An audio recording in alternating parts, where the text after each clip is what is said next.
নমস্কার সকলকে।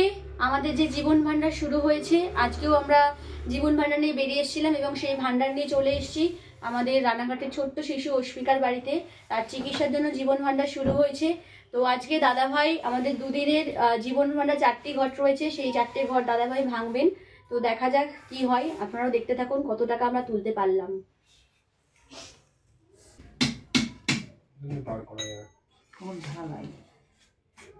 পুরো উপর করে দাও, উপর করে দিলে নোংরা আরে ব্যাগটার উপর উপর করে দাও। আরেকটা যদি কিছু থাকে তো নিচে পেতে দিলে তাহলে ঘরটা বাইরে আছে, দেখো বাইরে আছে।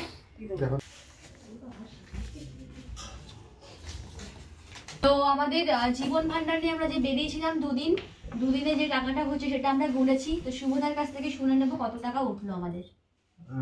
দুদিনে ওনাদের এই মহান উদ্যোগের কারণে আমরা ওনাদের দ্বারা 41,090 টাকা ওনারা মানুষের থেকে সাহায্য পেয়েছে। দুদিনের এই সাহায্য রানাঘাটের কিছু অংশে, পুরোটাও এখনো ওনার মানে পুরোটা এর মধ্যে আসেনি, কিছু কিছু অংশেই এই টাকাটা ওনারা মানুষের থেকে সাহায্য পেয়েছে। ওনাদের এই মহৎ কাজের এই উদ্যোগের জন্য আমি ওনাদের কাছে আন্তরিকভাবে কৃতজ্ঞ। আর এটাও সাথে সাথে বলবো, ওনাদের মতো আরো মানুষ যারা আছেন, আপনারা ওনাদের থেকে অনুপ্রেরণায় আপনারাও প্লিজ আমাদের এই কঠিন সময় পাশে থাকুন আর আমাদেরকে একটু সাহায্য করুন। সকলকে অসংখ্য ধন্যবাদ পাশে থাকার জন্য। নমস্কার।